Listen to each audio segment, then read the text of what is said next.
నీట మునిగింది రాంగ్జియాంగ్ కౌంటీ.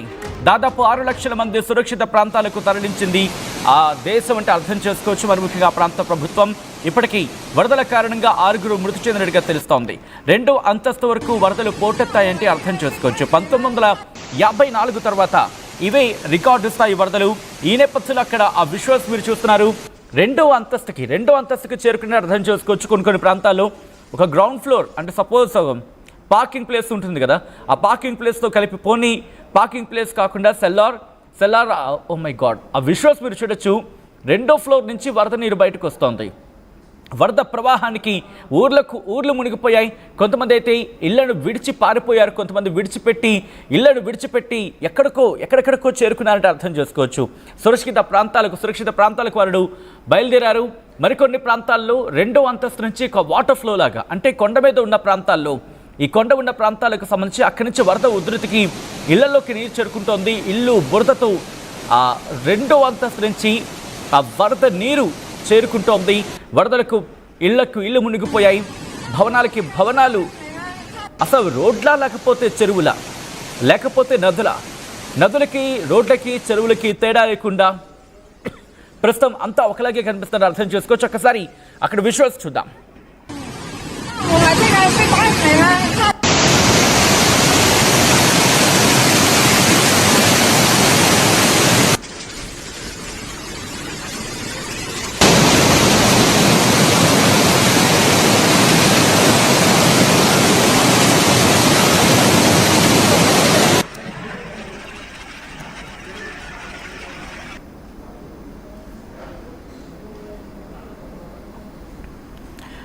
దక్షిణ చైనాలోని గుజో ప్రావిన్స్లో వరదల కారణంగా 80,000 మందిని ఇప్పటికే సురక్షిత ప్రాంతాలకు తరలించారంటే అర్థం చేసుకోవచ్చు. కొన్ని ప్రాంతాల్లో నీటి మట్టం ప్రమాదకర స్థాయిని దాటి ప్రవహిస్తోంది.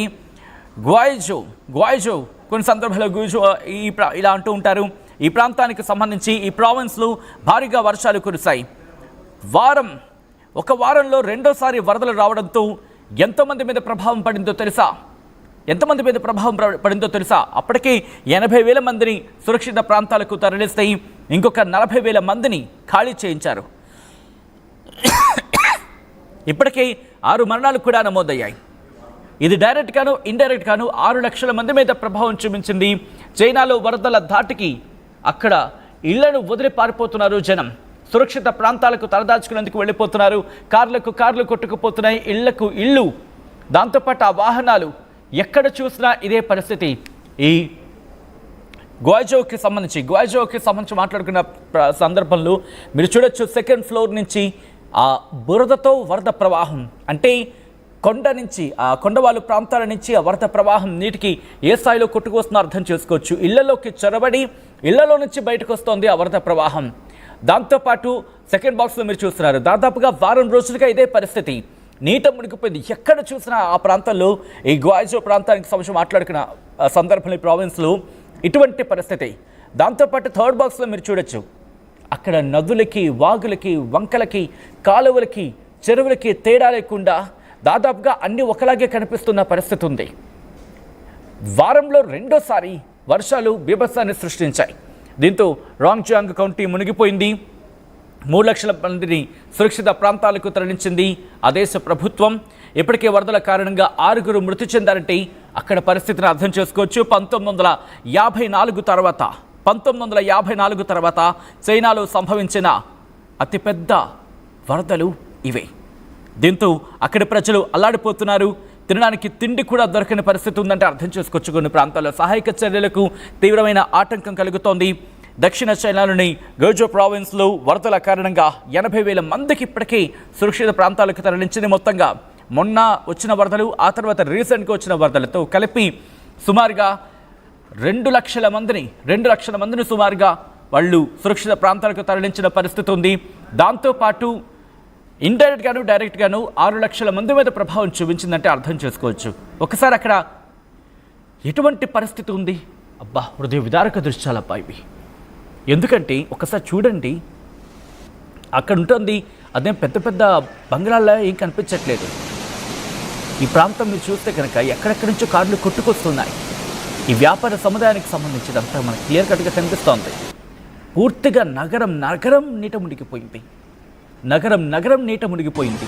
బహుశా అది నదనుకుంటా, నదో కాలువ పూర్తిగా నీటితో అంటే వరదతో నిండిపోయింది. ప్రమాదకర స్థాయిని మించి ప్రవహిస్తున్నాయి నదులు అక్కడ. దాంతోపాటు సాధారణంగా అవన్నీ ఎప్పటికప్పుడు ఆ రోడ్డు మీద కార్లు, వెహికల్స్, ఓహో అక్కడ మీరు చూస్తే దుంగలకు దుంగలు అంటే పెద్ద పెద్ద చెట్లు కొట్టుకొస్తున్నాయి. ఆ వరద ప్రవాహం ఇళ్లలోకి వస్తూ ఉంటే వాళ్ళందరూ పరుగులు పెడుతున్నారు. తమ వాహనాలను కాపాడుకోవడానికి, తమ ప్రాణాలను కాపాడుకోవడానికి వాళ్ళంతా పరుగులు పెడుతున్నారు. కాపాడండి అంటూ కూడా వాళ్ళు ఆర్తనాదాలు చేస్తున్న సందర్భం కొన్ని ప్రాంతాల్లో. ఎందుకంటే వరద ప్రవాహం కనుక పెరిగితే ఆ ఇళ్ళు కొట్టుకుపోతాయి. అది వాళ్ళ భయం. తమని కాపాడాలంటూ వాళ్ళు అక్కడ ఆర్తనాదాలు చేస్తూ ఉంటే ఎప్పుడైతే ఆ వరద ప్రవాహం ఇక్కడ చైనా ప్రభుత్వం, సాధారణంగా చైనాను కొన్ని సందర్భాల్లో మనం మన కోణంలో చూసినప్పుడు తిట్టుకుంటాం, కానీ తన ప్రజల విషయానికి వచ్చినప్పుడు మాత్రం కొన్ని సందర్భాల్లో చాలా అడ్వాన్స్గా అడుగు వేస్తుందంటూ కూడా చర్చ జరుగుతుంది. సో ఇదే చైనా ముందుగానే అలర్ట్ అయింది. ఇంకో విషయం తెలుసా, డ్రోన్లను ఉపయోగిస్తోంది అక్కడ చైనాలో. డ్రోన్లను ఉపయోగించి అక్కడ ప్రజలను ఖాళీ చేస్తోంది. డ్రోన్ల సాయం తీసుకుంటోంది.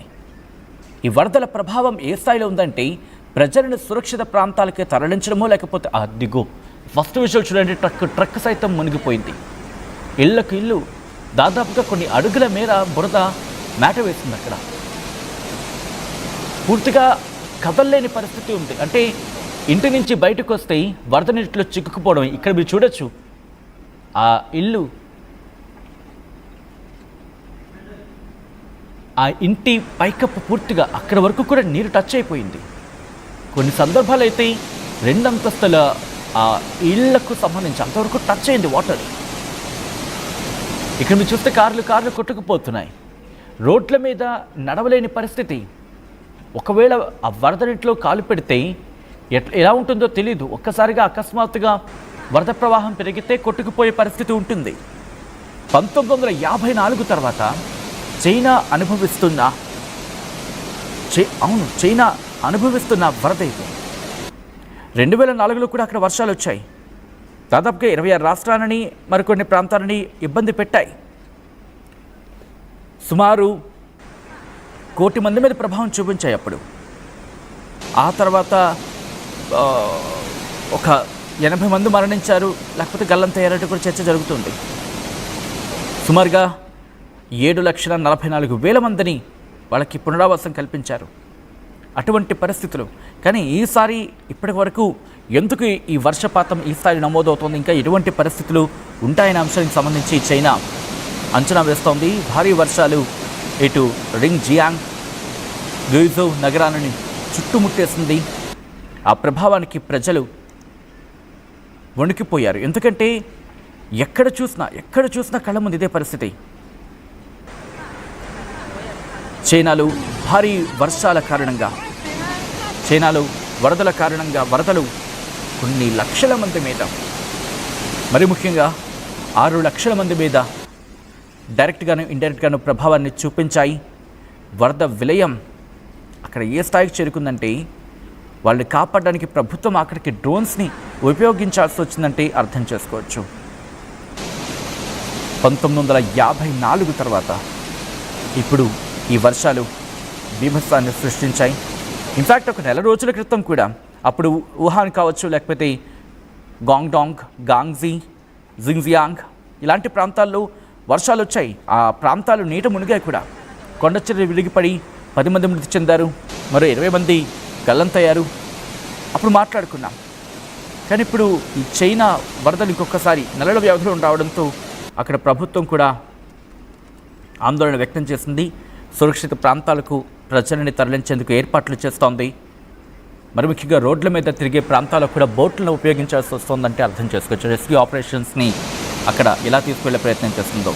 రోంగ్జియాంగ్ కౌంటీకి సంబంధించి ఇంకా ఆ వరదలు కంటిన్యూ అవుతున్నాయి. అక్కడ హైయెస్ట్ లెవెల్ ఆఫ్ ఎమర్జెన్సీ ప్రకటించిందంటే అర్థం చేసుకోవచ్చు. ఈ నేపథ్యంలోని అక్కడ ప్రభుత్వం ఎప్పటికప్పుడు చర్యలకు ఉపక్రమించింది, జాగ్రత్తలు తీసుకుంటోంది. ఒకసారి ఆ దృశ్యాలను చూద్దాం.